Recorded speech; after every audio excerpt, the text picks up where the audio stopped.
Hey, what's up, everybody? Welcome back to another episode of the Fizzness Shizzness podcast. My name is Rob, and we are, I guess we're now officially into the third week of 2023. Hopefully your resolutions, if you set any, are still in full effect. If not, I totally get it. They're just really hard to stay, to keep committed to as you realize, like, I didn't even want to do that thing anyways. Why did I think I would want to do that now? But hopefully you've been able to get over the hump and figure some of that stuff out and accomplish some stuff that you wanted to change in 2023.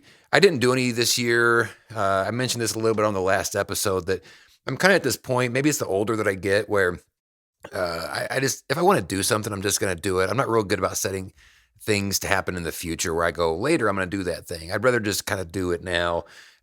Because I also find that I have the best success whenever I do that. Whenever I just go ahead and start something somewhat mindlessly. A good example is I have this juice here. This isn't a sponsorship in any ways, but the juice was actually kind of an interesting thing for me in what I wanted to talk about today. So I'm in the middle, I'm actually at the end of a 3-day juice fast where you just only drink fruit juices and vegetable juices. It's not very exciting, and it's only 3 days. But I was really nervous whenever it started because I have this weird thing that happens when I start something and I know exactly how long it has to go for it to get completed. So only 3 days, but before day one started, I was somewhat nervous, a little bit of eager anticipation or dread, maybe, of what these next 3 days were going to look like of not eating. And the reason that's interesting is because about 10 years ago, I did this for almost 2 months straight, where I didn't eat any food. I made my own juices every day. I made at least a gallon of fruit juice every day, and I did it all. But the difference is, the reason that didn't bother me back then, and it bothers me now on only 3 days, is when I did that 10 years ago, I didn't even mean to really do it. I just was like, I'm going to do this today. And then the first day went good enough where I just kind of said, I'm going to do it again. And then the next thing I knew, it was a week later and then 2 months later. And it was just easier for me to kind of do it that way. I wasn't really in it for the end. I was in it for the process. And that makes a big difference. Whereas something like this, that's a 3-day thing, I'm not sure if I'm in it for the process. I'm more in it for the end. I know exactly when it's going to stop. The end is the goal for me in this particular situation. And that makes it harder for me whenever I walk into it, knowing like I have to do this for 3 days in order for it to get completed. That thing I did for 2 months, there really wasn't an end. It didn't matter. Like whenever I stopped. And for some reason that made it much more easy for me to wake up and do that thing every single day of drinking that same juice every single day, because I wasn't really doing it with any specific point in mind. I was just doing it because I wanted to do it, and it went much easier. Whenever I was in college, I heard somebody say once, and I think it's a fairly popular saying. I don't know who said it, but when it comes to your goals, shoot for the moon. If you miss, you're still among the stars. And it's sort of like, well, if you have a goal and you don't meet it, don't worry, because you're still better off than you actually were. I'm not sure that's actually true.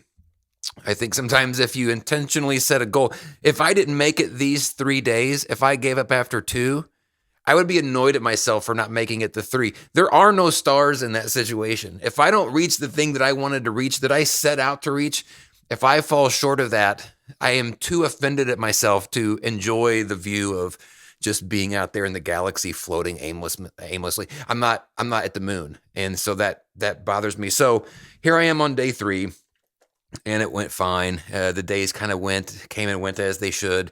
Nothing real exciting, but it made me really kind of think about the way that I set goals and the way that people set goals in general, how we're so hyper focused on setting goals so that how to reach them. And there's some obvious validity to that, right? Some people have to have that thing at the end. You have to know that there's a mountaintop, and that has to be your focus, else you can't put together enough gumption to start making steps up the side of that mountain. But I think that sometimes you don't have to even really know what the end result is supposed to be. Sometimes it's just a potential of what you'll receive out of the process that's enough. Sometimes potential will equal progress. Like when I go running, it's the same type of thing. Same exact thing with this juice, actually. If I go running and I'm just running for the sake of running, I'll run 10 miles like it's nothing. Well, not like it's nothing. It's still hard. But I don't mean to. I just all of a sudden I'll look down at my watch and I'll go, oh, it's 5 miles. I'm just going to kind of keep going and see what happens. Next thing I know, it'll be 10. But the same thing that happens with the juice, if I walk outside and I'll say, I'm going to run a 5K, which is just barely over 3 miles, every mile for that is a pain in the ass. It's drudgery. I can't do it. It's difficult because I started out already knowing what I have to do in order to reach my moon. The whole time, every single step, I'm thinking about what the end looks like. I'm not thinking about the process because I didn't start with that intention. I started with the end being the goal. If I go out running and I'm just like, let's see where this takes me, I'm in it for the process. I'm in it for the progress that I make along the way. And wherever I end up, that's where I end up. And for some reason, I am the type that just does better like that. I do better at not knowing sometimes where something is going to take me. I just feel better knowing that it's going to take me somewhere. It's the potential of where it could take me, of what the process could mean to me, of how it could change me. That's where I find that I succeed the most. There are definitely some things in my life that I need to know what the end looks like before I can actually start it. Like if I'm making food, it's still a process, and I need to know that the end is going to turn out a certain way, or else I'm probably not going to do it. If I thought I was going to fall short on making a chili, which you probably can't really mess up. Actually, you probably can. But if I thought I was going to fall short on that, I probably wouldn't even do it. Like, there's some things you have to know what the end is going to look like. Whenever I'm doing stuff in my house, laying flooring or whatever thing I'm not really quite skilled enough to do, but I can figure out how to do it. I can manage it. Like, I need to know what that's going to look like at the end before I even start that process. That can't fall short of the moon. There are no stars to stare at their beauty when you screw up your flooring in your house. At least that's probably what my wife would say. A lot of these things, whenever I start them not because I want to start them. I start them because I'm so aggravated and offended at myself. What's my cat doing here? Hey, he's trying to eat my watch. Hey, knock that off, jerk. I get so offended at myself and aggravated of the position that I'm in currently that I'll just start taking steps without really knowing where it's going to take me. The juicing thing is a great example. And even any sort of dieting that I end up doing, or workout plans for that matter. A lot of times I don't need to know what the end of that's going to look like. I just know that I'm so pissed off at what I've been doing to myself or not been doing to myself, the way that I've been lazy, the way that I've let myself go, the way that I have fallen short of what I know that I'm capable of. I get so irritated and offended at myself in those moments that I'll just do something to change the narrative of what my days look like.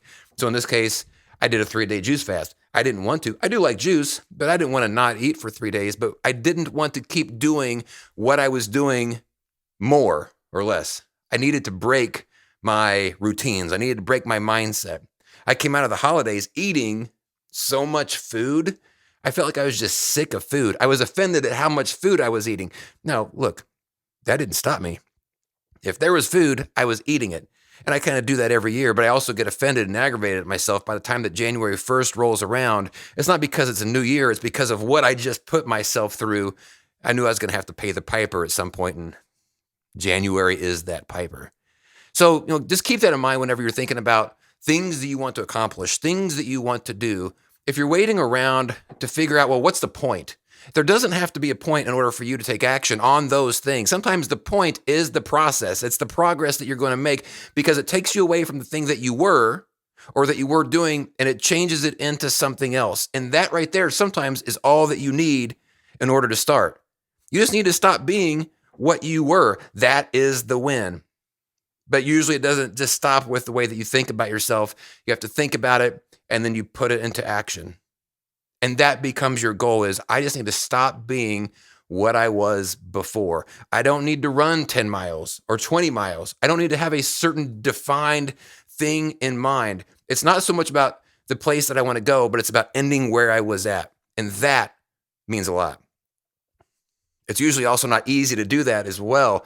Stopping something takes just as much energy as it takes to start something new. You're basically doing two things at once whenever you begin a new process. You're ending the thing that you're trying to stop, the thing you want to walk away from, and you're also at the same time simultaneously starting a brand new process. It's a mental thing where you're trying to close one door while you're opening another at the same time, and that's very difficult to do. If you can figure out how to do that successfully and you can repeat that, then you're probably going to be pretty successful in life and pretty happy. It's hard to let go of some things at the same time where you're trying to embrace new things. It's a lot of energy. It's a lot of mental energy. It's a lot of sometimes physical energy, but it's doable. And that's why when you start those new things, You don't have to overthink them. You don't have to think it through all the way to the end. Sometimes there's not going to be an end. Sometimes you don't have a place you're going to end up specifically, because again, it's not necessarily about where you end up sometimes. It's about what you ended and what you began. And that is the point of why you started it in the first place. So that's it. This is my last day of doing the juice. I think I've got like 3 more. And this wasn't like a juice. This is juice from the raw, which I just ended up ordering them this time. Making your own juice, making a gallon of juice every day takes too much time. So a little bit more of this, and tomorrow it'll be back. I'll probably have a pretty nice meal tomorrow, and probably the next day. But I've stopped one thing and I've started another. So I am less offended at myself than I was 3 days ago. So that's it. Thanks y'all so much for watching. This is the Fizzness Shizzness podcast. My name is Rob. You can check out, I got a bunch of articles over on my website, FizznessShizzness.com. And that's it. Thanks again. We'll see you on the next episode. Peace out.